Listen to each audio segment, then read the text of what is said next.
Have you ever thought about what gets in the way of teams achieving the results they want?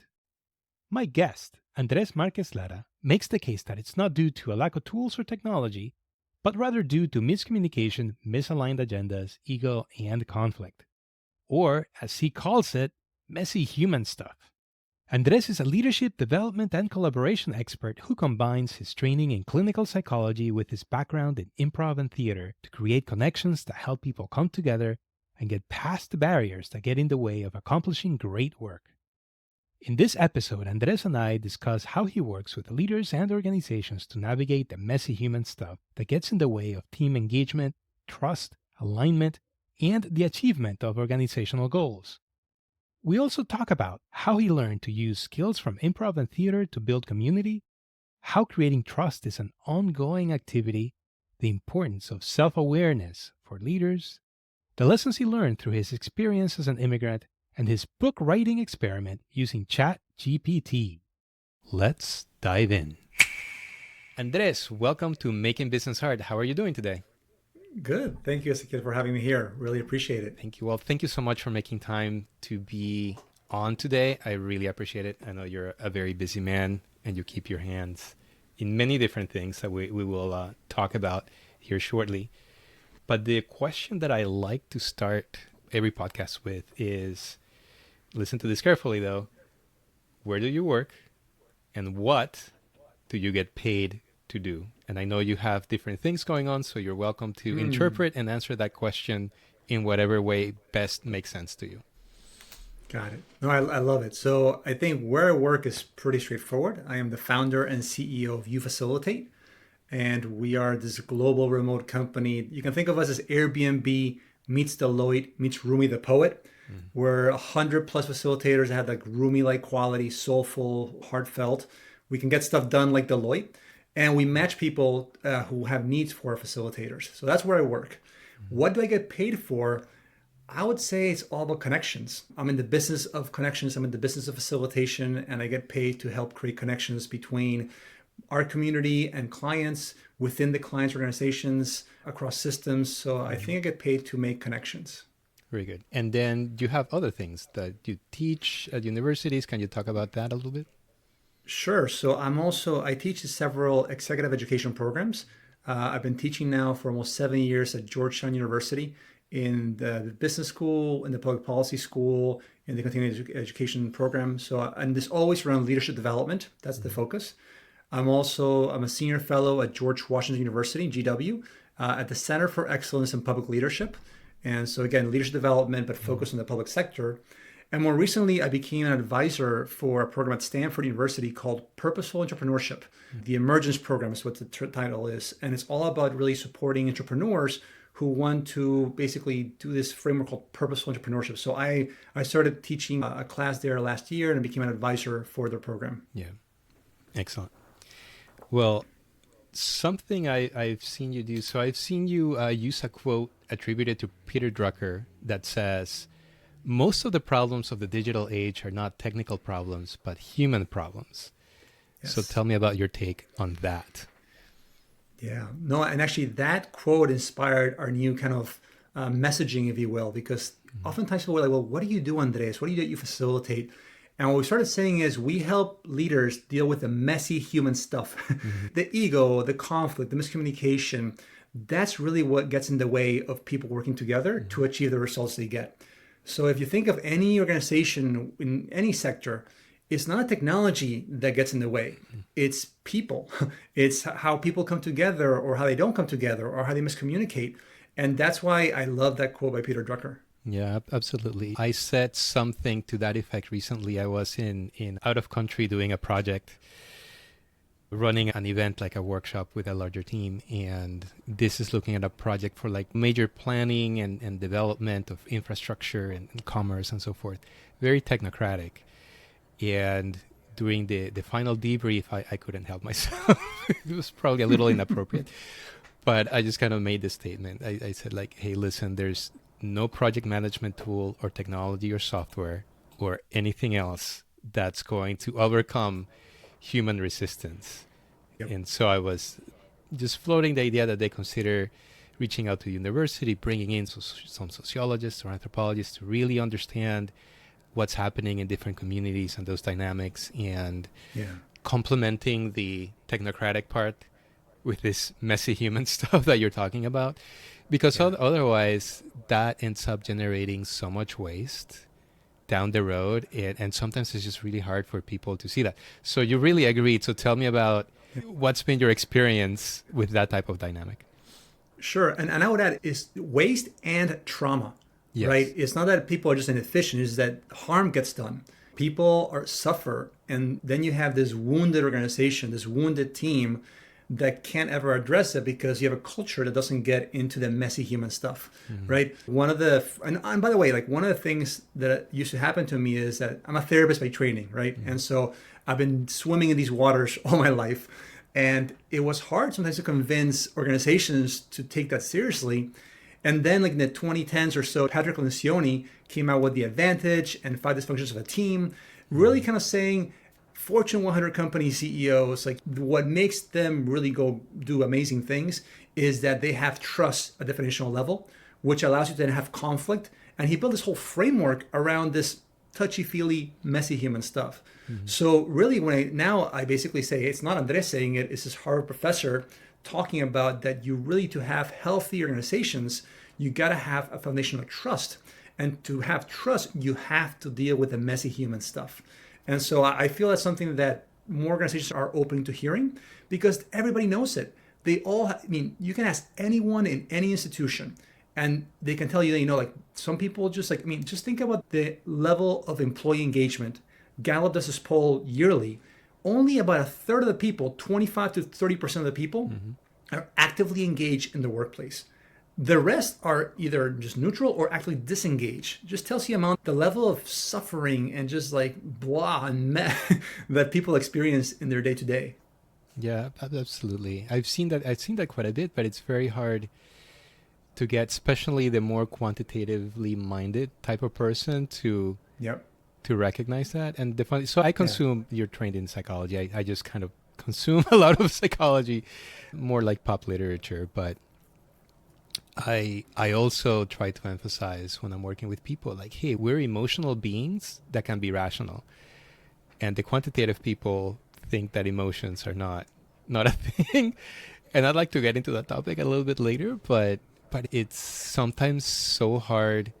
And at least from my perspective, perhaps from yours, is you can see like, well, everybody's emoting in this room right now, and you just don't happen to be noticing this. So I'm just curious, are there ways that you have found to get somebody who's resistant to that to recognize it or to connect with that in some way? So I've been doing this now for over a decade, having done hundreds of workshops with thousands of people. And oftentimes my clients are master's, PhD level senior leaders that this is not where they go to first, right? And so I can't start a conversation with this touchy-feely approach because right away they shut down, right? And that doesn't help. So what I've learned over the years is to start by just showing the data, finding authors that's saying, hey, Dan Ariely and behavioral economics is talking about that we're not rational creatures, right? There's a great talk by Dr. Jill Bolte Taylor called My Stroke of Genius, right? Where she talks about her experience having a stroke. And in it, she has a quote that says that we're not, we're emotional creatures that think. We're not thinking creatures that feel, right? And it's turning this thing around that it's not me that is saying it, is the neuroscience saying it. And more, the more we learn about the brain and our behaviors, we are recognizing this. So one of the things I will say about the individuals that tend to value data and are very quantitative is that they respect expertise. They respect expertise even though when it's not their expertise. So they may say, oh, there's, PhD level neuroscientists or psychologists saying X, Y, Z. They'll recognize that. They may disagree with it at first, but they'll at least leave the door a little open. And with that, I can start then doing some activities. They give you the benefit of the doubt. And so that's all I need, because once they give you the benefit of the doubt, they can begin to metaphorically disrobe these roles that get in the way. Because what often happens is these very analytical roles prevent connection, because you're trying to analyze and you're not connecting with the hugely rich data that are emotions. Because the thing about data is that about emotions is that it's data. It's emotional data. And it just requires a different level of expertise and a different level of analysis that we're not usually taught in school. Yeah. The irony is that in those situations, when somebody's pushing back, they're actually emoting because, well, this is fear, or there's a series of emotions at play in that moment. So anyways, it's just some amazing things about how human beings can either believe anything or put a lot of filters on reality. And we all do that. I certainly do. Anyway, so that's really interesting stuff. We'll circle back to that in a little bit. But having talked about or touched on the messy human stuff, I'm just wondering if, just out the door, if you have 2-3 tips for like a leader or somebody like in a team, in an organization, 2-3 tips for them to kind of tame some of this messy human stuff and build trust, which is the foundation that you were just saying is so important. Yeah, so 2-3 tips. So one would start with, you can't lead others until you lead yourself. So it's really kind of the first thing would be go to therapy, work with a coach, do introspection, like find ways to identify your blind spots, to identify your filters, because that is going to shape every interaction you have with the team, right? And so the more self-aware you are as a leader, the better leader you'll be when it comes to your team, because what's going to happen is you'll be able to stay more grounded.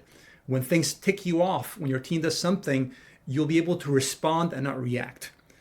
So the first tip is increase your self-awareness however you can. I've been in therapy for 2 decades. I have multiple types of coaches. I recommend having another human being reflect back to you what you think is normal. And because then you're going to hear different things and you're going to be able to really kind of question a lot of the assumptions. So that's tip number 1. Tip number 2 is to think of trust as an activity, not a thing or a place or a one-time thing. Because what often happens, I was doing a talk the other day at a large Fortune 100 company, and there was somebody doing DEI work, and she was like, hey, how do I do trust? How do I? And the first thing is like, well, you can't build trust in a 60-minute meeting and say, okay, we have trust. Next, what do we do? It's not a checkbox item. Trust is an activity that it requires you to consistently show up in a way that invites people to show up as they are, right? And in the work context, that can be quite challenging. But again, if we go back to tip number 1, the more self-aware you are, the more comfortable you can be, or more aware at least of your discomfort or what makes you comfortable. And these are the elements. So I think that's a starting point. That they're much more concrete elements, and it's very context dependent. The one thing that I'll say about trust in particular, I learned this from one of our facilitators. We have a community of about 100 facilitators around the world. And what I love working with them is that each one of them brings something that I never knew, right? And so you're learning constantly. And one of our facilitators from Barbados, named Shane, introduced me to a concept called trustology. And it's basically 3 pillars that basically create trust. And they said that one pillar is just expertise. You know, if you're an expert in mental health, like, do you actually know this stuff, right? There's the other element, which is consistency. When people come to you, are you consistently showing up in a way that people can find you to be consistent? And the third one is positive relationships, like positive, being nice, being kind, being warm. And when all things, you need at least a baseline of like 60 percentile, if you will, to earn trust. But then all things at that level, what will increase trust is just positive relationships, being nice, being kind, being curious, etc. So that's a framework that perhaps for any leader listening to this to say, hey, how am I building up my expertise to make sure that when people ask me a question, I have expertise to respond if I know it. And if I don't, I say I don't, and that's fine. How am I consistently showing up? If I say I'm going to be at a place at a certain time, am I doing that consistently? And the third one is like, am I being not a nice person? What could I do to perhaps do an effort to be nicer in these elements? So again, these are 3 concrete things that, again, can impact how you show up, which one of the most important things about leadership is modeling behavior, right? So if the leader's modeling the behavior, it sets the tone for the culture of the organization and the team. That's right. Very true. Yeah. So let's just kind of dig into the emotions being a source of data for us a little bit more. Sure. So you just mentioned you've been in therapy for a couple of decades. That's a lot of therapy, a lot of reflection, like a lot of discovery. So what have you learned about being aware of and interpreting what our emotions are telling us through your own therapy work, but also through working with people, which is where we learn a lot as well? Yeah. Well, the reason why emotions are hard to interpret is because we have to tease apart how much of that is our baggage and our trauma, and how much of that is actually what I'm sensing into the system, right? We evolved as a species to feel things, right? So we have this radar, this antenna that picks up on stuff, but sometimes it's messy data. It's like I talk about it in my book, which I'll talk about later. But like it's like an awkward radar monitor. We can pick it up, but then we have to tease it apart. Is that mine or is that yours or ours? Like, what is it? And let me tell you a story. We were doing a workshop last year. We were bringing together about 50 scientists from around the world. They all were coming from different perspectives on health.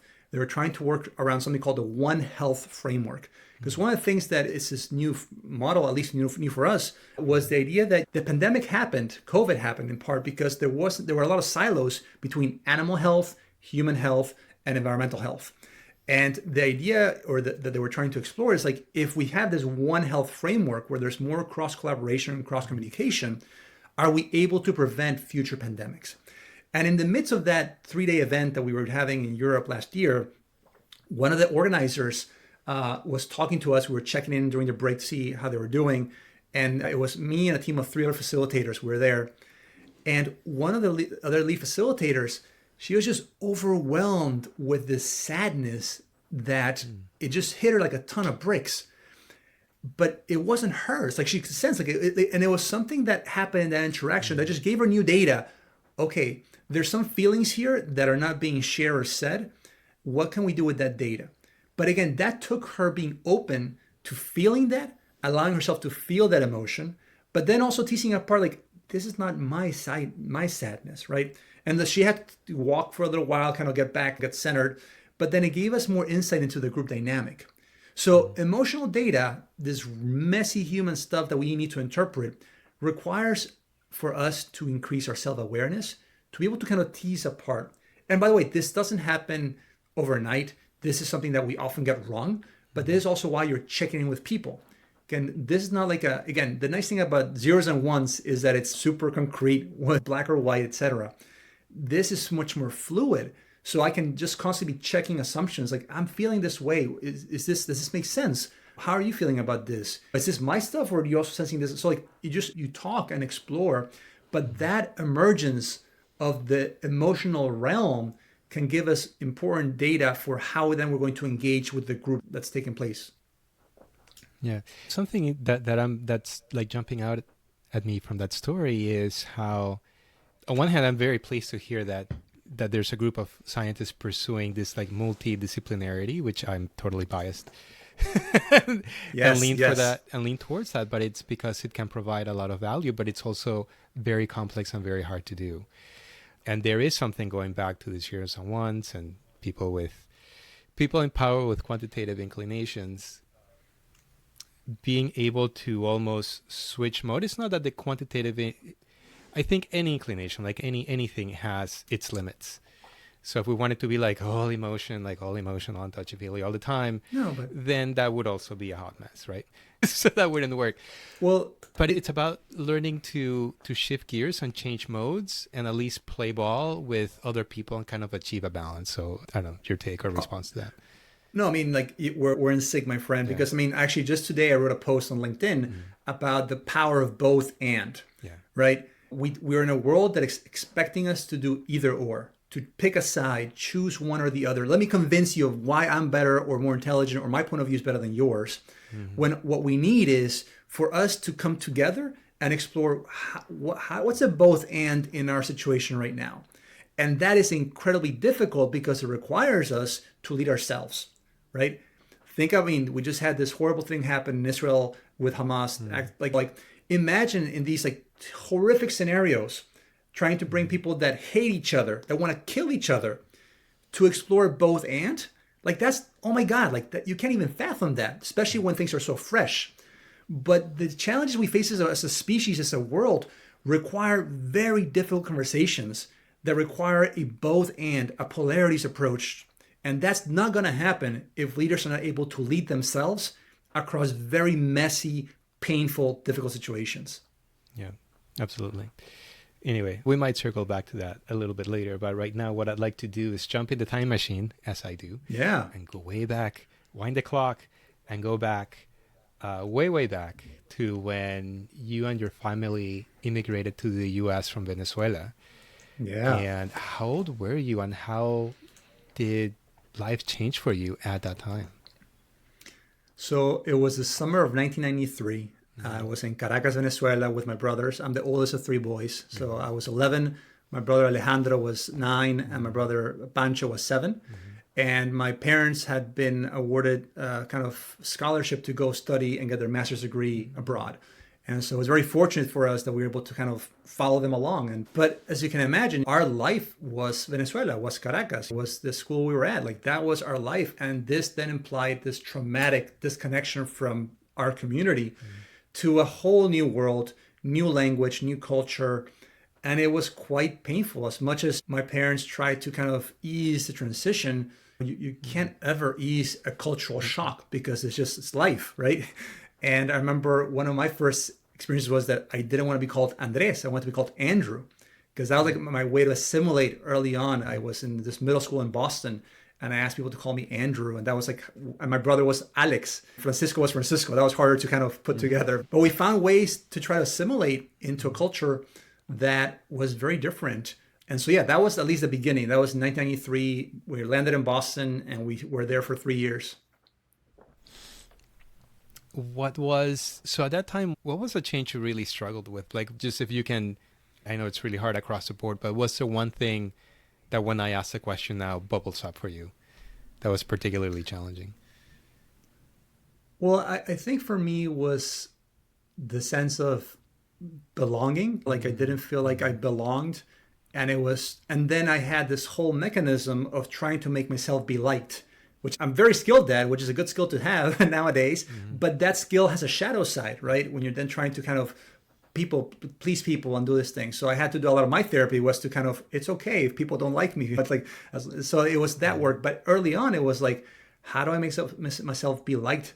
And again, I had luckily the skills to be a good student and be social. So I was able to kind of get that positive attention, but it created a set of expectations that was never enough. So I was always trying to kind of outperform myself to be better, to be more liked, to do better in school. And that pressure actually was, I think, led me to kind of my depressed years as a teen. Yeah.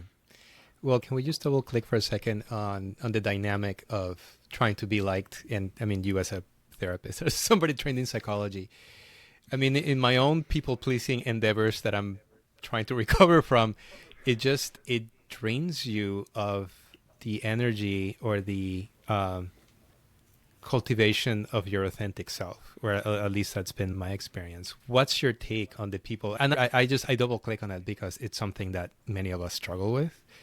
Yeah. So since it came up, let's just kind of talk about it for a couple minutes. So Sure. what's your take on that?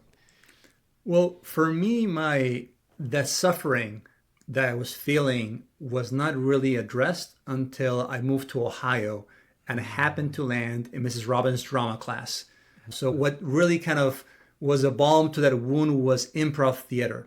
Because you see, what happened to me is that on the stage, I could play characters that I thought would be shunned, but people would play with me. They would see me. I belonged in that stage with that person. They played with me. They saw me as the asshole, as the womanizer. They saw me as characters that I wasn't in real life, but they were like shadow parts of myself. Mm-hmm. And that experience was so transformative and so healing. That set me on the path to what I'm doing today. And that was 25 years ago. Wow, that's fascinating. So let me play this back to you. So that act of stepping outside of yourself and playing somebody else kind of showed you that it was safe to express something different or something contrary, or having a language like desagradable, something unpleasant. Unpleasant. Well, to other people. It was the fact that like I was showing things that I thought were mine that were unpleasant, and people were not running away. I was still liked, quote unquote. Right. So because part of wanting to be liked is you want to hide the things that you feel people are going to run away from, like the things that you feel are awkward or whatever, things that you don't like about yourself. On the stage, I could bring out all the nasty, weird stuff. And again, it was material. It was things that people could play with. And that experience of seeing things that I didn't think people would like about me or want to experience, even if it was in the fantasy world, was again showed me like, oh my God, like there's something here. And again, that That's why to me, performance and the framing of performance, like life being a performance, like us right now improvising this conversation, that framework can be so powerful because it allows us to go beyond our roles. It allows us to go beyond the role that I'm a Venezuelan American, cisgender, married father of two. On the stage, I could be an Afro-descendant lesbian and then having an experience of what it's like. And of course, like understanding that I'll never really know what it's like to be that, but I can still have an emotional experience that can give me more insights and more empathy to understand other people, including myself. Yeah. Well, and I'm turning this into a therapy session, but I'll move on here in a second. So what was scary about being seen, like not hiding and being seen? Well, what was scary is that, I mean, for me at least, that I would either hurt people through what they perceived in me, and then I'd be left alone. Like, I mean, there's this fear of just not like disconnection. Yeah. I've always wanted to like feel connected to people, and the fear is like, if I show you something you don't like, you're not going to be with me anymore. You're going to leave me. And I think part of this is part of the trauma of moving and migrating to a country, right? Where you like your connection with your family, your friends is so tight, and it's severed when you, and again, in our case, which much less traumatic than the millions of Venezuelans who've been forced to migrate to the situation, or the millions of people that have migrated from El Salvador or Syria, like these forced migrations, that's, I mean, a whole other level of trauma than just moving to another country, right? But again, that disconnection, at least for me, was something that I was afraid that if you saw something that you didn't like about me, that you would just, and I wanted to connect with you, like you wouldn't want to be with me. Again, the idea of like being rejected, right? Yeah, no, I totally understand. Just to be vulnerable and transparent here, like I love having these conversations, but publishing them, it's just really gut-wrenching to me. It's just there's something about just kind of being seen, like being very frank out to the world, that's like a little scary and uncomfortable. But for me, and you have my permission to do so, like I'm at a stage in my life that like I feel so, growing up, I was a very sensitive, emotional kid. And again, having been raised in a homophobic culture and emotions being tied to femininity, I had these identity questions like, am I gay because I feel emotions, right? And like and in a very homophobic culture that was the 90s in Venezuela, like that was very hard for me. But that I've learned throughout the years that this is who I am. I'm an emotional being, and I am the wounded healer. Like that's the wound that I have, and the gift is in the wound, as Rumi says. So I've really embraced, this is my story. I feel very comfortable sharing it. I post about it on LinkedIn. I talk about a different podcast. I mean, so like, it can feel gut-wrenching, but again, I'm at a point in my life where I see this as my strength. And my vulnerability is my strength. And again, thank you to people like Brene Brown and others that have talked about vulnerability as something that's actually a strength in leadership. Yeah. I mean, the funny thing, so I grew up in Ecuador, as so very much similar dynamic. And I think we're like somewhat close in age as well. I've seen just lately, as I explore YouTube or some other places where I spend time learning things, I see these conversations like, oh, the gender roles and being a man and how to be a woman, etc. And lately I'm like, just be a decent person, like show up on time. Just do what you said you were going to do. Just be honest. Don't lie. Like, don't steal. Just like really basic stuff. Really basic 101 kindergarten stuff. If we just manage to live up to that, I think that alone is like such a service to humanity and to ourselves, in fact. But anyway, we'll move on here. No, but that's a consistency that we're talking about, trust, right? Yeah. Like it's just like consistently showing up, consistently responding to people. I mean, it seems basic, but like these are the skill sets that as to live in a communal environment like we do as humans, as social creatures, our survival depended on that. So if we didn't learn those skills, like we actually would not have survived, right? So I think it is embedded in our human culture, but we also live in a culture that has really, I think, technology has gotten to a point where perhaps we need to rediscover those aspects of our humanity. Yeah, absolutely. I mean, at least I was blessed. My grandfather was a person like whatever he said would happen. So if he said, I'm going to be somewhere at X time, he would be there 5 minutes before because that's how he rolled. Like if you're on time, you're late kind of person. And so that for me was very natural. And then it's been shocking when I encounter the opposite of that. That's a little bit of a shock to me just because that's the way I was socialized in that one particular aspect happened to be something that I try to live up to still today. It's hard though. Let's say that. It is. Yeah. And then we have stories about what it means. Like we build stories of stories that then like compound the suffering, Yeah. personal and or interpretation of other people. And so this is the apparatus in our head that sometimes can make things a lot more Yeah, challenging. absolutely. But the thing about like just saying, doing what you say that you're gonna do and showing up on time, it served me a lot in ways that people trust me. They're like, Yeah. oh, it's a kid. Okay, yeah. It's No, like once they know me, they're like, no worries. Like yeah. I'm not perfect, but at least they know that I'll show up and I'll try to do the best I can. So I'm grateful for my grandpa for that life lesson. What was his name? Henry. Henry, yeah, sorry, the British genes from way Okay. back in the day. That's Nice. where the Williams comes from. Well, so looking back, and we were already touched on this a little bit, but what were the most significant takeaways that you learned from being an immigrant? So how did it shape you now? Yeah. Good or bad way? So it's funny you asked me this because I just did a talk for Hispanic Heritage Month on called like finding your ikigai and how being an immigrant can actually support you in that. So one of the things, and again, this didn't happen to me when I was 11. I have to stop you. So for the listeners, let's just unpack what ikigai is first, and then we'll keep going with your story. Thank you. Appreciate that. So ikigai is this Japanese concept that is, imagine 4 circles that are like a Venn diagram that has 4 components, which has what is it that you love doing, what is it that the world needs, what is it that can pay the bills, and what are you good at, right? And so you're trying to combine these 4 different concentric circles into the middle, and that's your ikigai. If you can then find something that you're good at, that you love doing, that can pay the bills and the world needs, you're living the dream, right? And I'm fortunate to say that I've built my ikigai, and that's what I'm doing right now with You Facilitate. And one of the things that I feel allow me to do this, and this I was doing in the talk last month, was the fact that when you're an immigrant, the things, because for filters, things that you assume are normal, you're like, oh, wow, people don't kiss on the cheek here when you're greeting them, or people are not as like huggy, touchy-feely because that's just not part of the Northeastern culture, which, by the way, the U.S. is so large, you have multiple cultures within that, of course. But that was at least when I landed. Boston wasn't a place where you didn't do that. That was very different. And these filters basically allow us to kind of just, for things to pop out in different ways. And so I feel that it allows us to see, where do I gravitate in this big world that we have? What are the communities, what are the environments where I feel more attraction to based on my filters, given who I am as an immigrant in this country?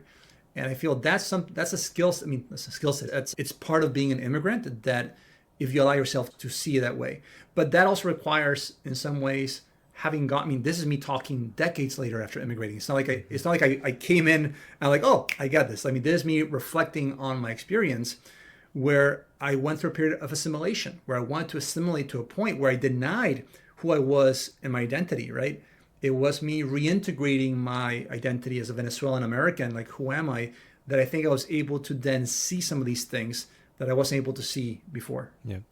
Well, and the reason why I'm bringing up the immigrant experience is not just to get to know you better, but it's also about touching on the roots of messy human stuff, because talk about immigration is something that's going to bring up a ton of messy human stuff for ourselves and the people around us, right?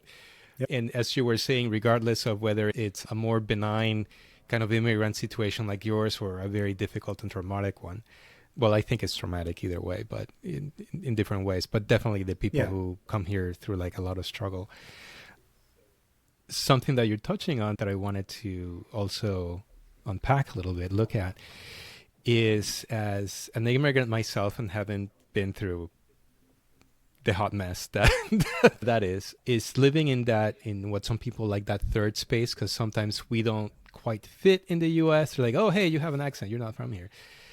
And then you go back home and you don't feel quite comfortable at home anymore. And so you occupy this limbo space, this like alternative dimension. How, so you're nodding. So yeah, you know that. So tell me about it. What's that space like for you? So when I was in college, I was friends with a lot of other people that were from Latin America in the US. And the term they had used to define themselves was third culture kids. Yeah. They didn't fit in any particular culture for their parents, but it was like this kind of new blend, if you will. And yeah, I remember like I was a teen in the US, and then I would go back to Venezuela in the summers, and I wouldn't know how to dance merengue. And like people would make fun of me of when I tried to dance merengue, or I would, gringo. And then I would have, I tried to interpret literally translations like this in the mid 90s or surfing the web. And for me, surfing the web in Spanish is surfear la internet, which is a literal translation, but it's not the colloquial translation. They're like, you're definitely not from here, right? So like, so I had these experiences for sure. And those are painful too, because like, where do I fit in? Where do I belong? Going back to like being liked and belonging. I don't feel like I belong here or there. And again, my answer when I was in my 20s was that I belong in both places, in both and. I'm neither from either or, but I in both places I can make myself, I can create environments where I can feel belonging.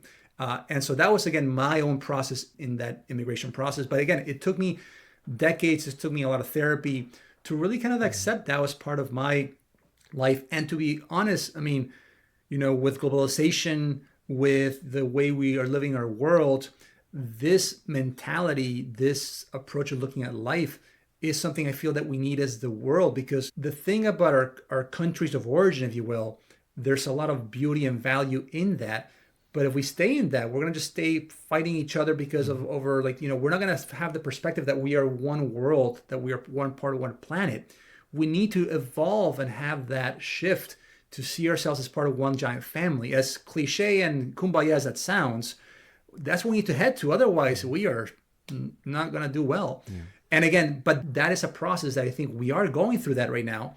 But it's, you know, 3 steps forwards, 2 steps back, 2 steps forward, 1 step back. I think it's part of the messy, dynamic process. Yeah. Another reason why I'm bringing up your immigrant experience and unpacking that a little bit is because it does leave us some gifts, I think, once we get past the traumatic part of it. Yeah. And one of them is like code switching, being able to code switch. And I don't know, have you ever had fun with like Spanglish, do like a literal translation? It's just hilarious. Like you're really like outside, it's really hot, and you're like, oh, I'm sweating the fat drop or something like that.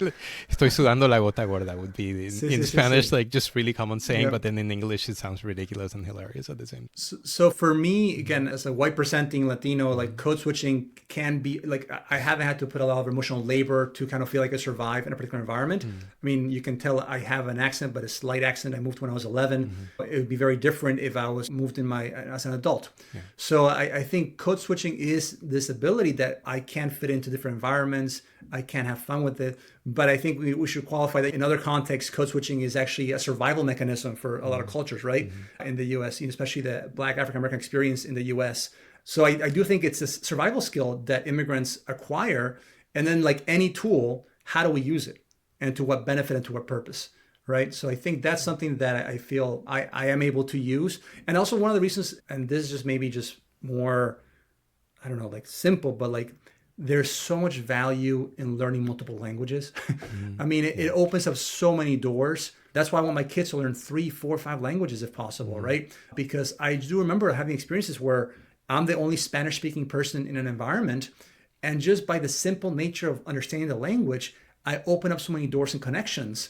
And I feel that's something that I can understand the culture, and then I can translate. It can be a bridge, because code switching allows us to be a bridge between people, right?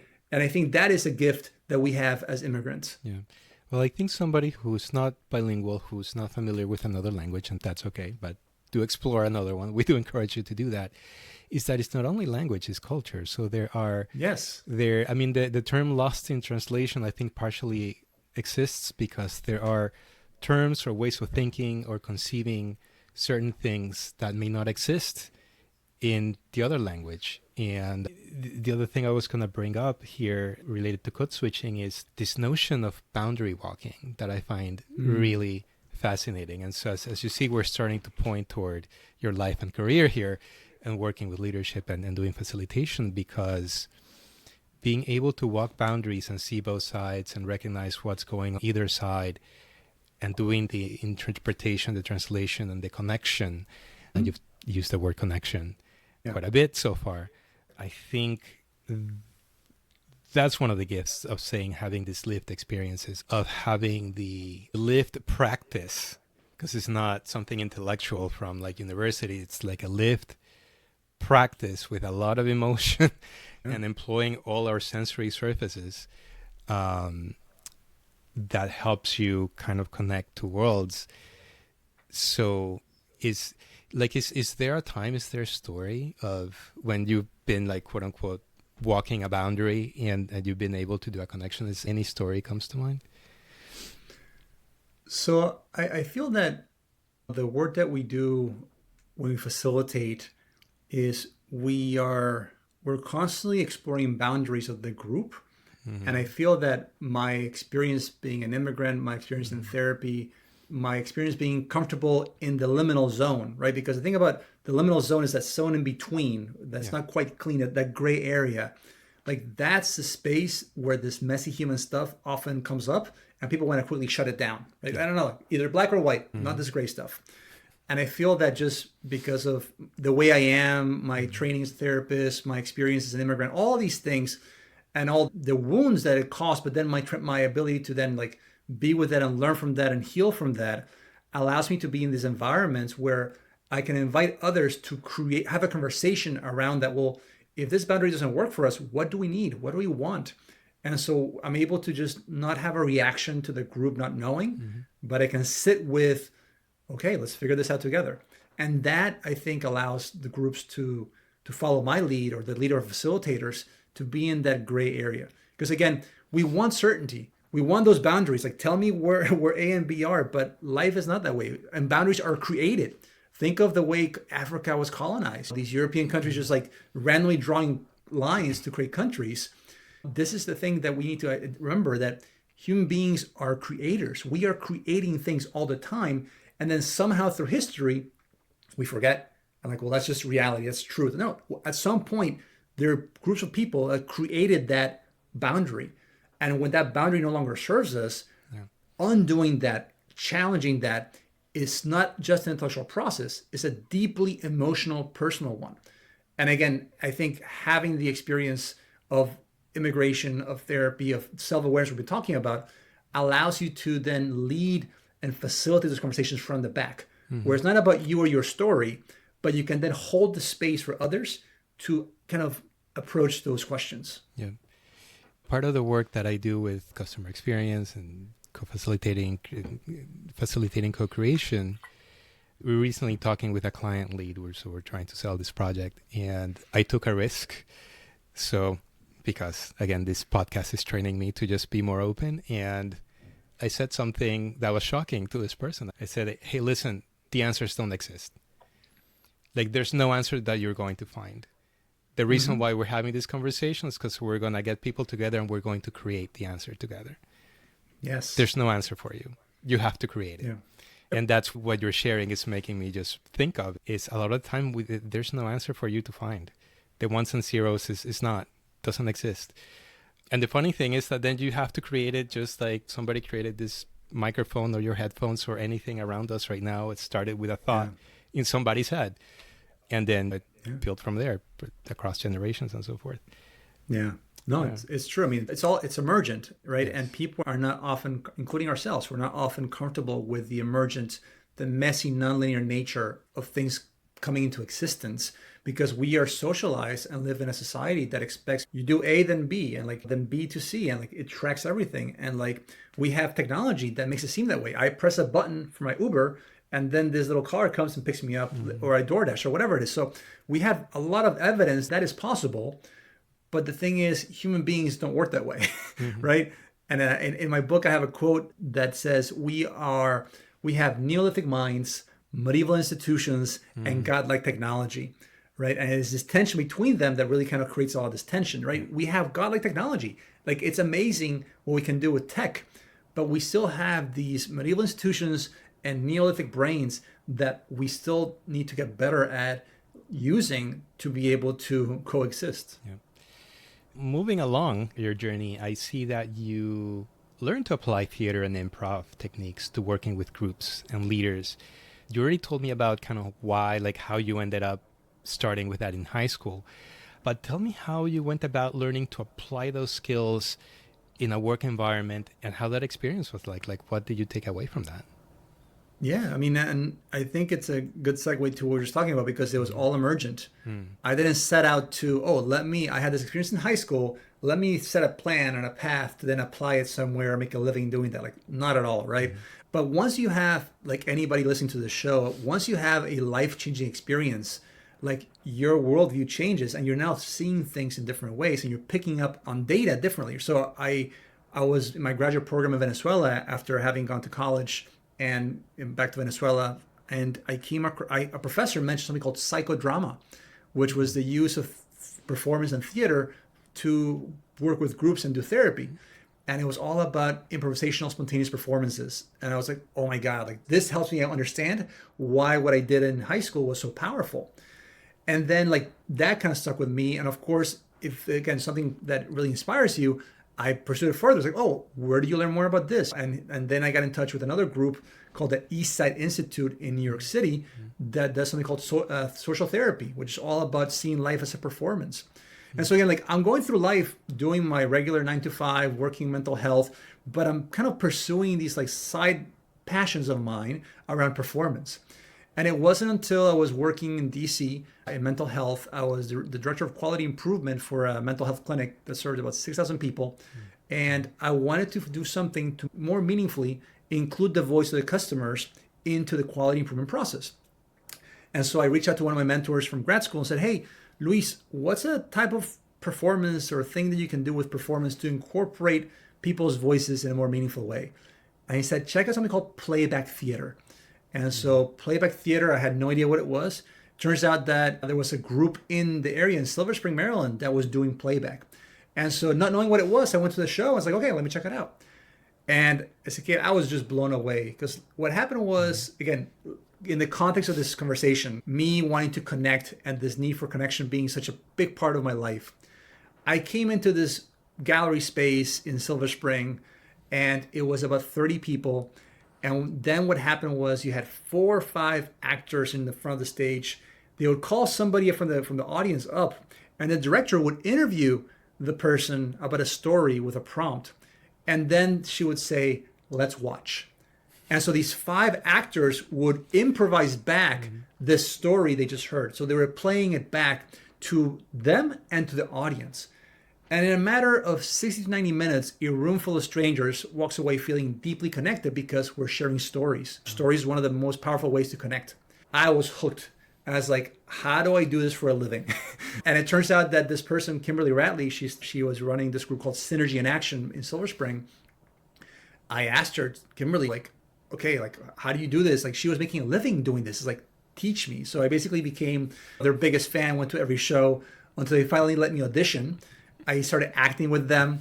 And again, this is like nights and weekends, like not my 9 to 5. But after a while, I was like, Kimberly, if you can pay me what I'm making in like this nonprofit, like I will quit tomorrow and like help you run this and grow it, right? And I think that was also part of my own journey as an entrepreneur. Like I had no idea about business. I also was young and ingenuous, and like I now understand, having been on the other side, like I can also see Kimberly, I think, was perhaps a bit resistant to having this like enthusiastic, passionate 20-some-year-old trying to come in with his ideas. And she actually told me, Andres, I don't think this is a good time or the best fit for this. I want to encourage you, do it on your own, but like it's not going to be with us. So that then led me to create my first business, which is when we connected back many years ago, called Promethean Community, which was all about how to use performance to build community. I didn't know anything about business. I didn't have an MBA. I still don't have an MBA. I just like was trying to I knew I was passionate about performance. I had felt it, I had experienced it. I wanted to kind of share this message with the world. And I just went around talking to people, anyone who would hear me, hey, would you be interested in doing something like this? And that's how I started. My first paid project was in 2014, the spring of 2014, with a nonprofit in DC, where I was able to, they wanted to have a conversation around stigma and mental illness in a much more engaging way. And so they had a survey the year before. They said that, hey, it was nice, but it was very boring. Can we make it more engaging? I happened to have met the nonprofit leader, and I was able to convince her to say, hey, give me a chance. And they brought me in, and that was the first engagement that I did. We did a one-day workshop doing a lot of like theater of the oppressed techniques, which was basically about creating skits of situations that people didn't want to see, and then the actors intervening in real life to change that scene. And it was a very engaging participatory approach. And that was the first project. And after that, I mean, again, people would give me a chance. Hey, can you do a 1 hour workshop? Can you do a half day workshop? And like little by little, I began to grow the business. And again, but it was all emergent. It's not like I had a plan. And once I began having traction for that, I realized that my job was getting in the way of my business. And so I decided to quit my full-time job and get a part-time job to pay the bills while that grew. And then that job got in the way. And so it wasn't until the spring of 2014 where I finally kind of went full-time into my entrepreneurship. And at that moment, as you can imagine, freaked out.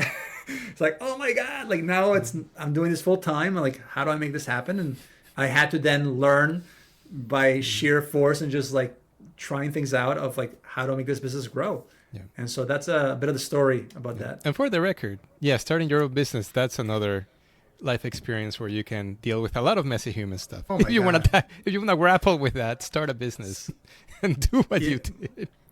My first book, which I wrote another book, but the initial idea for my book for another project was how entrepreneurship as a rite of passage into leadership.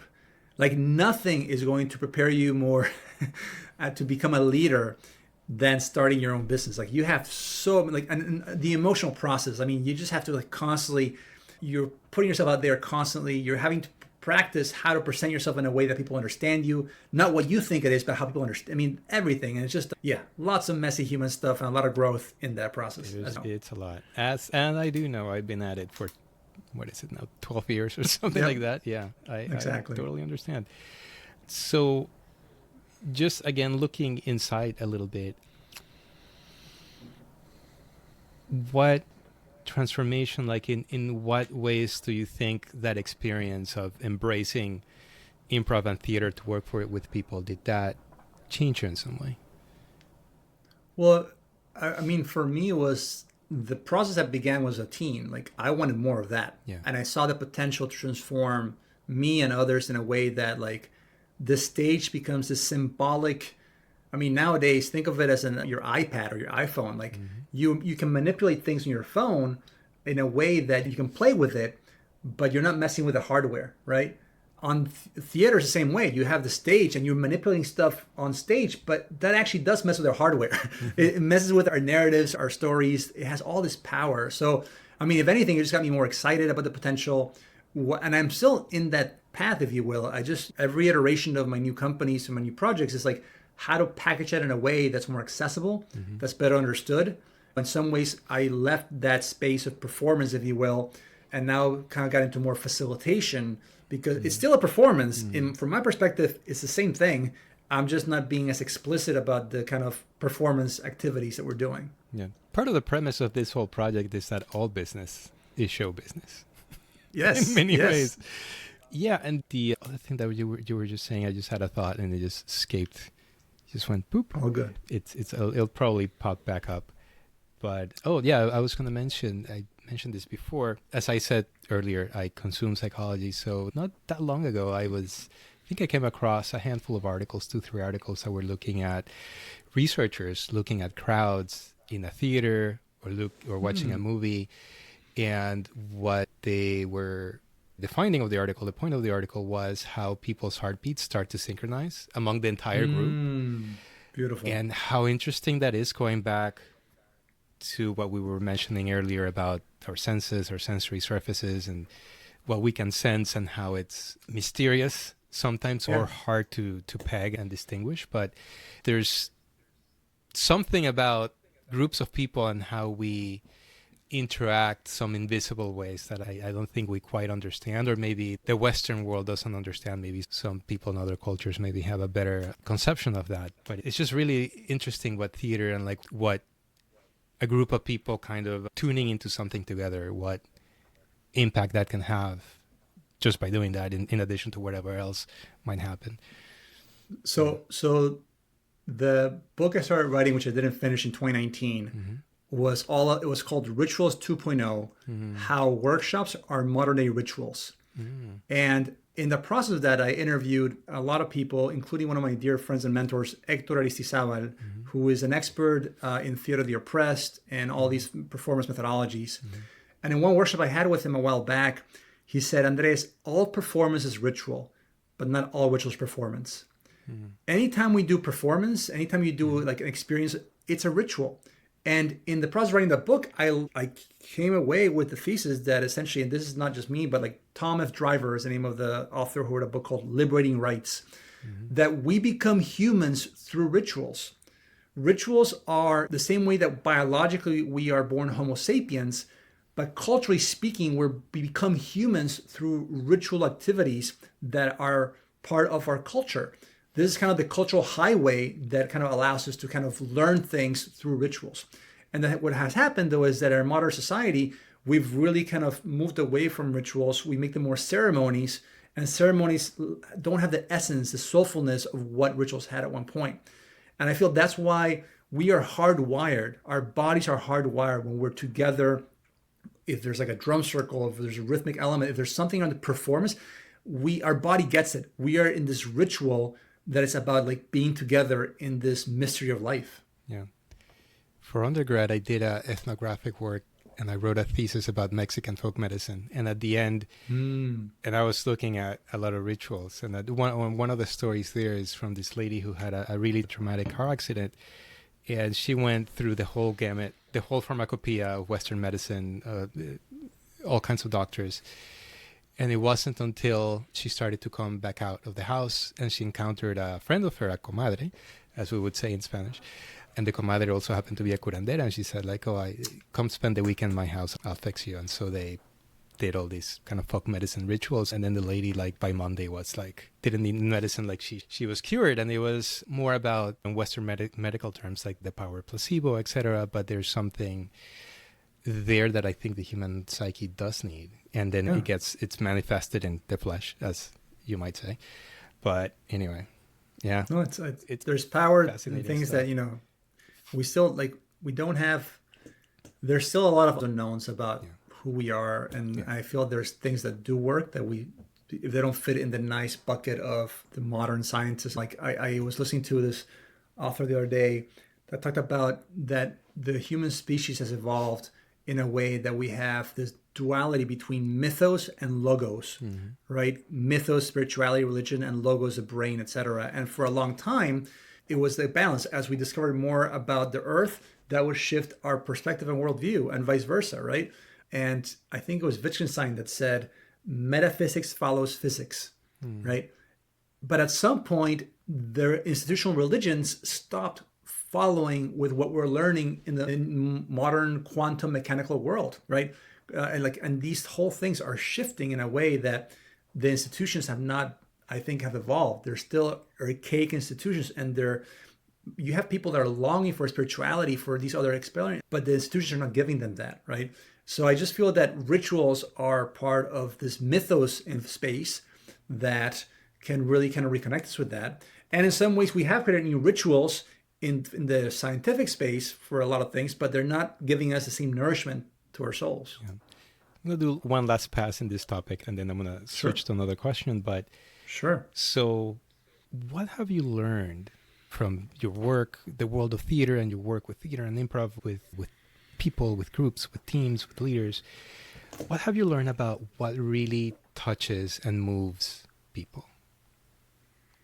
Your take, like Andres. Yeah, your lived my take. Yeah.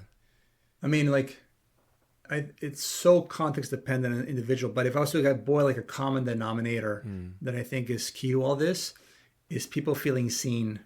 Say more. I think that most people. So like, I mean, when people, like, going back to my experience in the stage, right? Like I felt seen in a way that I hadn't been.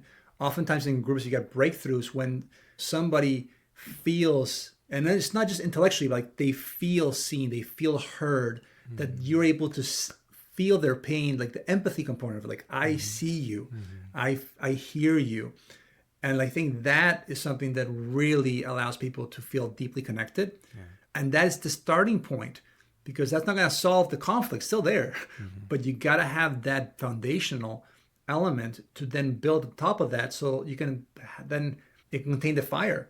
You got to be able to create a little hearth for the fire to come in. Otherwise, it burns things down. Yeah. And so I would say that's something that, from my experience with theater, from facilitating, from workshops, that is a common across culture, across people. But the context dependent piece becomes like, how do people feel seen? Is it like, what are the words that people use to feel seen? Do they allow themselves to feel that? So it's more complicated than just that, but I would say that's the foundational element. Yeah. Well, and that ties back to trust in some ways, no? How do those two connect in your mind? Yeah, I mean, it's, again, I feel that trust is the social glue that holds us together. And one powerful way to build trust is to help people see each other as more than just a role. A lot of the work that we do in our facilitation is, let's help people connect across different roles and identities. It's not just that we're both managers in this company or this institution. It's the fact that we love dogs, or we both have pets, or we both have children, or that we have Yoda in our desk, or whatever it is, right? So like, we find other points of connection that will sustain us when one of these roles disagrees with us, right? Yeah. So part of the reason why I wanted to, again, touch on the immigrant experience, unpack that, and unpack the theater, now that's all going to converge in the present day, where you work with leaders and doing leadership development. And so talk about messy human stuff, self-awareness, boundary walking, translation, seeing people, building trust. It all converges in this type of work. So something I'm curious to hear from you are like, what common patterns of behavior do you observe in leaders that maybe hold them back or get in their way in some ways? Well, I think I would say that the way we work on leadership development is through facilitation, right? And it's kind of like because I think in facilitation, in the convening of these group activities, these behaviors show up in ways that are live, right? Because sometimes in these trainings, they can be so intellectual that you're not seeing it live in the moment. But in terms of behaviors that get in the way, I think one is perhaps the propensity and desire to always know and to always be right, right? I think these are two things that I think for any modern day leader can get in the way of leading from the back and supporting your team and discovering what's needed. It doesn't mean that the leader won't know or won't have a sense of or have an idea, right? Or that they have a vision where they're trying to kind of get to. That's fine, but it's this pressure that we feel as a society that I have to know before I take action, that I have to know things in order to move to a particular place. In this volatile, uncertain, complex, ambiguous world, VUCA, you just can't know. And so I feel that's something that I think can hold a lot of leaders back. This thing of not knowing is resonating with me because not knowing is a source of shame in our society. Like, oh, you don't know that. Yes. And Yes. I've let go of some of that, but I still really struggle with that, if I'm really honest. And I do work that's about ambiguity and research and discovery and emergence. Yeah. And it's still really uncomfortable. Yeah. So, And there's some areas in your life where you might have more comfort versus others. Like if you're with a client, high stakes client, you're going to feel pressure to know and deliver for them what they're expecting of you, because that's the social contract that our culture says. If you're being hired to help us, you better know something.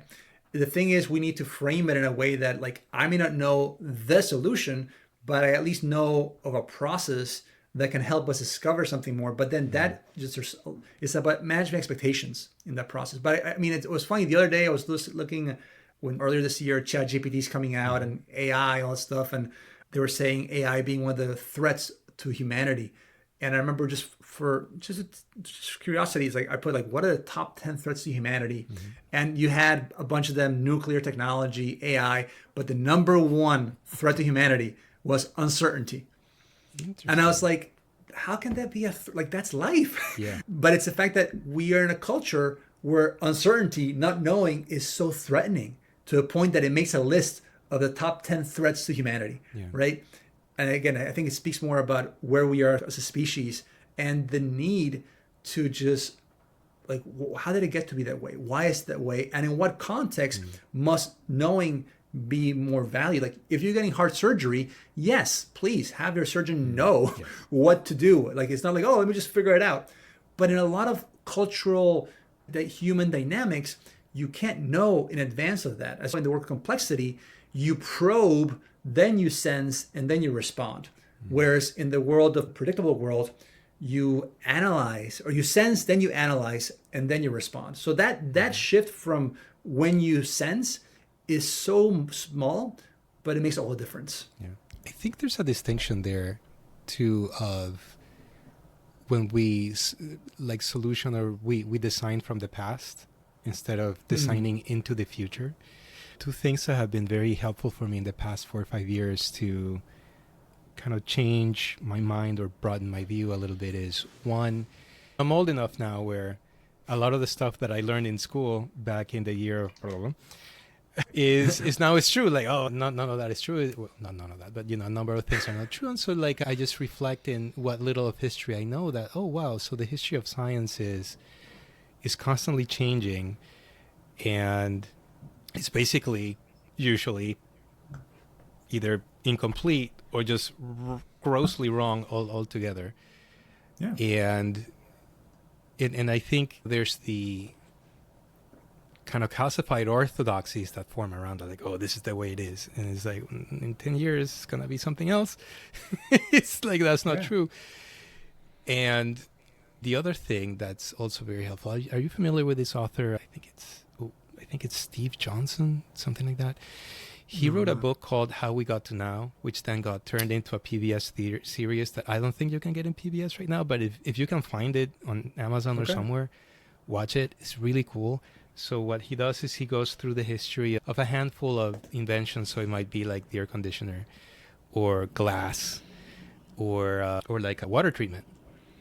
And it's helped me in two ways. One, it's helped me in being super grateful because like when I take, again, being from Ecuador with like really crappy water pressure, when I take a shower every day, I'm like, oh my God, this water pressure is just the best. Thank you so much. But then like I think about like all the history that has gone, all the thousands of people and thousands of human hours that have gone into figuring out how to deliver clean water. You just don't think about it. You go to your bathroom, you go up to the water, you get clean potable water that you can drink. It's freaking amazing if you think 500 years back how life was. And those two things, I mean, that's something like you just had to make it up. Like it didn't exist. Somebody had a thought, started doing a thing, and somebody did another thing, and the thing grew over time, et cetera, et cetera, et cetera. And now here's this awesome thing that's available to you all the time. If you're listening to this podcast, you're probably available to you all. You're very blessed. And you don't think about it. And it's like, it's just people making it up. It's amazing. Yeah. That's all we do. But I think not the problem, but the challenge or what comes of that is the stories we build around the innovation and the stories that how we learned that, right? Like we take it for granted because we didn't have a story to help us appreciate we just were born into this environment, like turn the water on, it's like, boom, there it is. Right. And I think this, going back to the idea of being an immigrant, you're able to see things like in your stories, like, no, that wasn't a given. And you appreciate that more. And your story is different, which allows you to see it in a different way. But I do think this is something that, how do we challenge narratives that perhaps keep us from being connected to the planet and the earth in some ways? I feel like we would appreciate water a lot more how we've been in the early times of those inventions when shower pressures were happening, right? Same with the waste. And we're learning about that, but I think a lot of it's just like, it's detached from, our experience is detached from the history. We're not making that connection. Yeah, absolutely.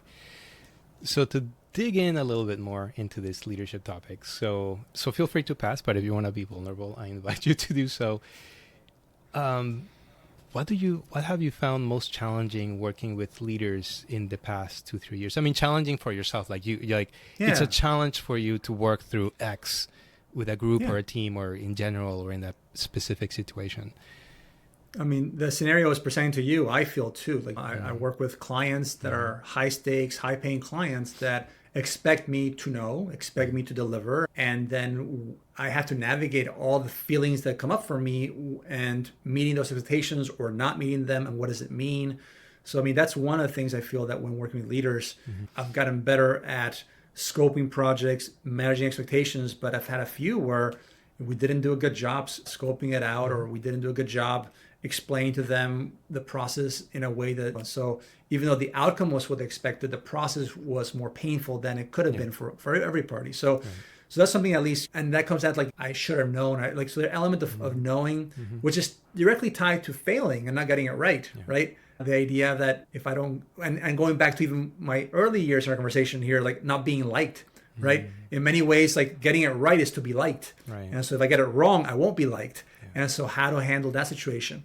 Another challenge for me has been how to be okay not being liked in situations where I'm taking a stance based on my values or my belief, like having difficult conversations within an organization that was not behaving according to our values and saying, when this contract ends, we're not going to renew because you behaved in this particular way.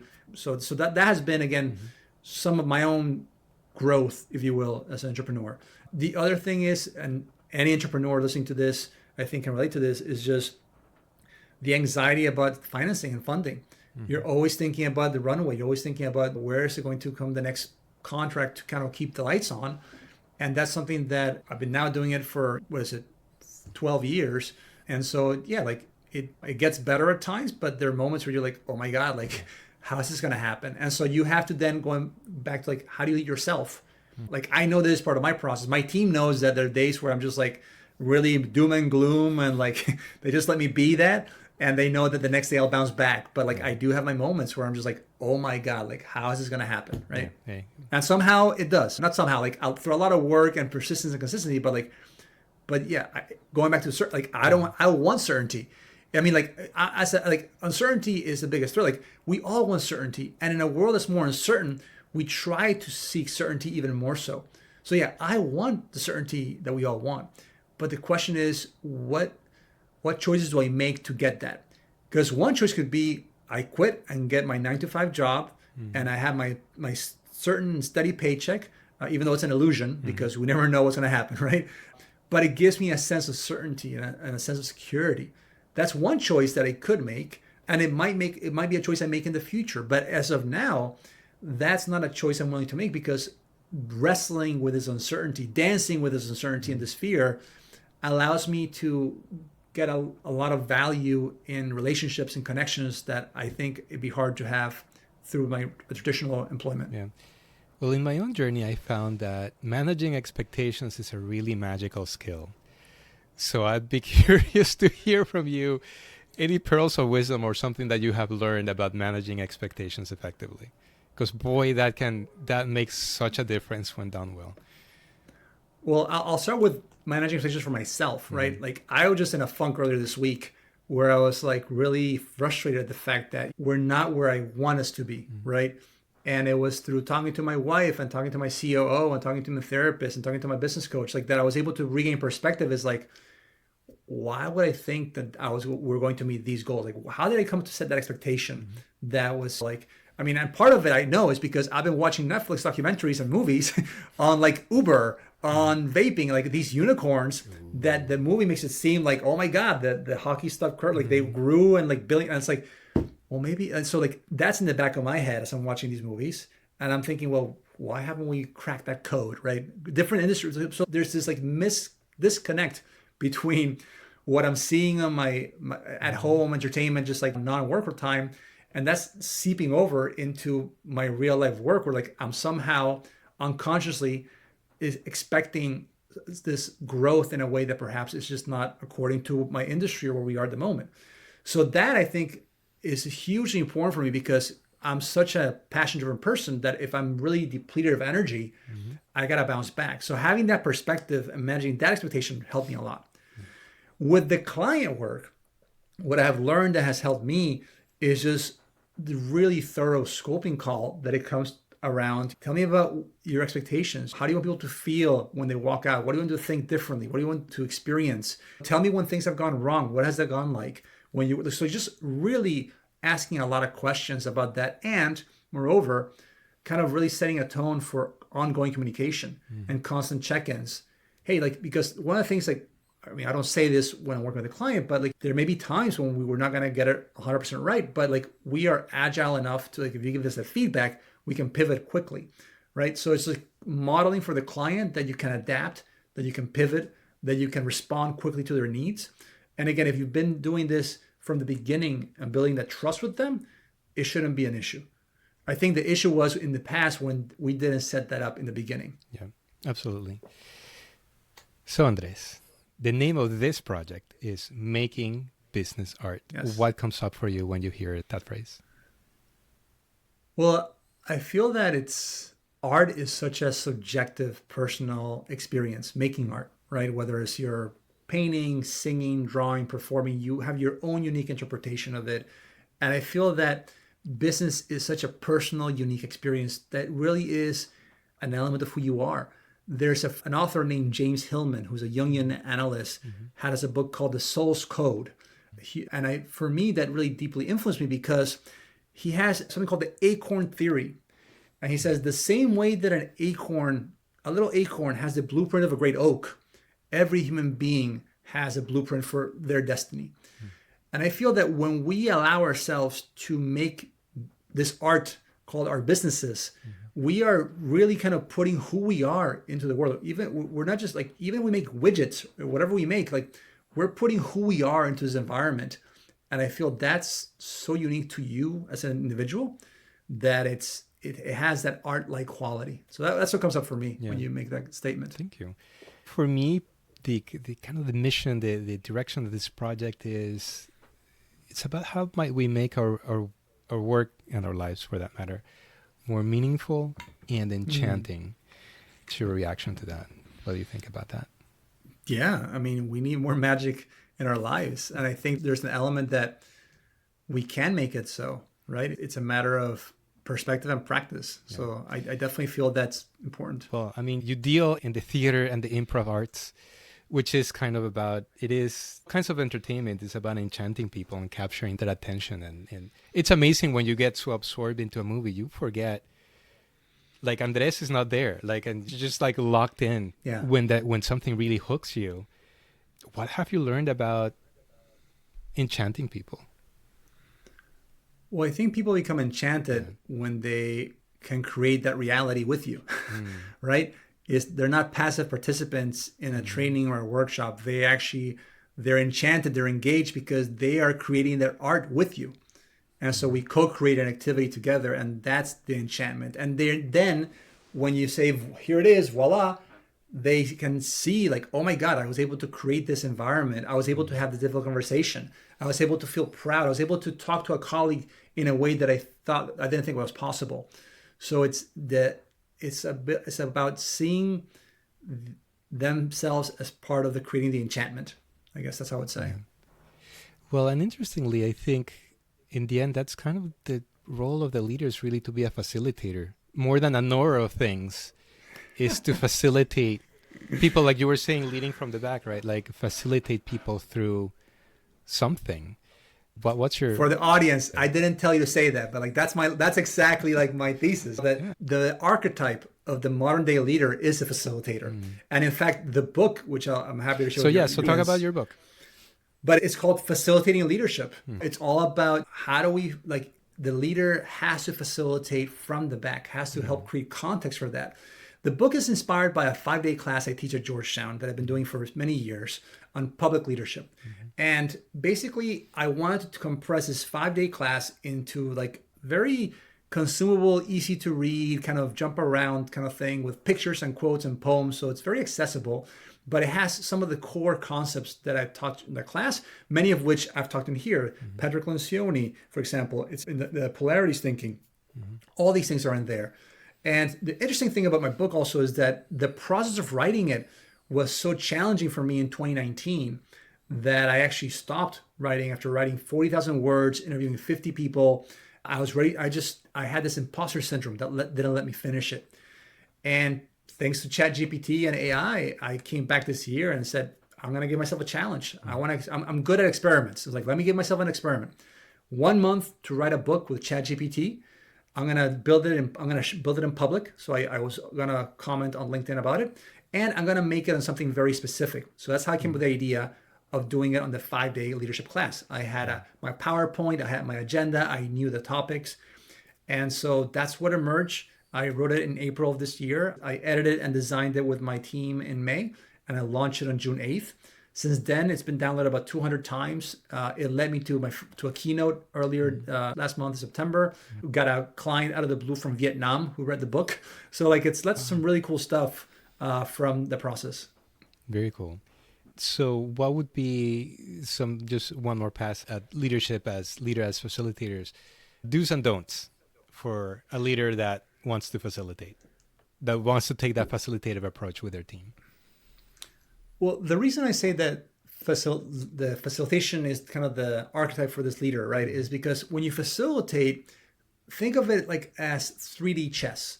You have to be aware of yourself, you have to be aware of others, you have to be aware of context. And so whether you want to or not, you're actually engaging these muscles of leading yourself, leading others, leading systems, which are the key muscles to lead in the 21st century. So do's, as we started the program, know thyself. The more you're able to know yourself, know your triggers, know what you're good at, that's going to give you more skills at interpreting that messy human data that's coming in from the group, right? Mm-hmm.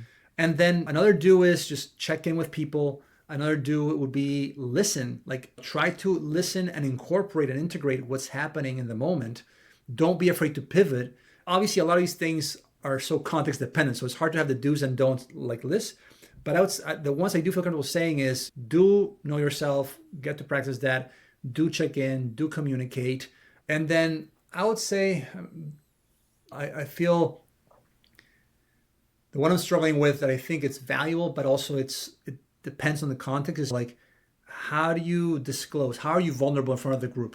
Because I think one of the things that can really support the creation of the group is the leader being vulnerable and modeling vulnerability. However, depending on the context, depending on the history of the group, depending on the leader themselves, that can come across as phony and inauthentic and manipulative. Yeah. And that's not what you want. So that's why I'm hesitant about that. At the same time, when leaders are able to demonstrate vulnerability in a genuine way that is in response to the group, not just because they want to kind of be in front of the room and unrobe, right? It's like in response to something they heard. I think that could be quite powerful. Wes Cow, she worked with Seth Godin doing the Alt MBA, and she just actually helped co-found something called Maven. She just had a great post on how vulnerability and talking about failure has been in some ways used in a way that's not context dependent. It's not about just being vulnerable for the sake of being vulnerable. Mm-hmm. It's not about talking about failure for the sake of talking about failure. It's the context in which it takes place and like who's saying it, right? So that's just another side note that came up as you were talking. Well, I mean, there's also safe vulnerability, right? Oh, I have my story that works, but I'm not necessarily really sharing some shit that I'm scared about, for example, right? Yep. So then there's distinctions to be made. Well, and the thing is, this gets back to the fact that people often think work is work. It's not therapy. I'm not here to tell you my feelings. I deal with that at home or whatever. And I get that. There's fear of emotions because we haven't been taught the skills to deal with emotions. And again, it happens because I'm a therapist, I've been in this world, like I feel very comfortable. And even then, like for me, I do work, I'm in therapy once a week working on my emotions and how to deal with emotions. Like there's a muscle that we have to build. And I think leaders that want to kind of facilitate change have to be very skilled in dealing with emotions.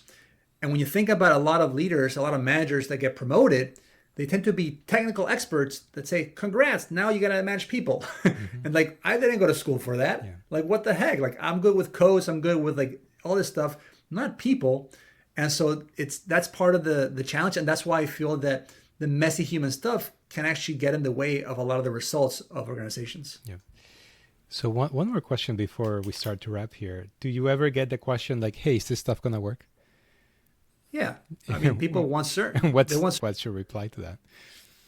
I ask questions. Well, what does it mean for you? What do you want? When you say want it to work, what specifically? So I try to like unpack a lot of that because they're trying to get you and at this point, it's like working for you may mean many different things for your team. So let's talk now, and I'll ask different people. So that's how I usually get around it. Yeah. It's my answer to the question in a way that's probably not what they're expecting. Yeah. On my end, we do hear that question, and not my response, but something that we speak about internally, or a line that I usually say. It's like I can't do your push-ups for you. So we're there to facilitate and create this space and this container, but they actually have to do the work. Yeah. And create it, and create the answers.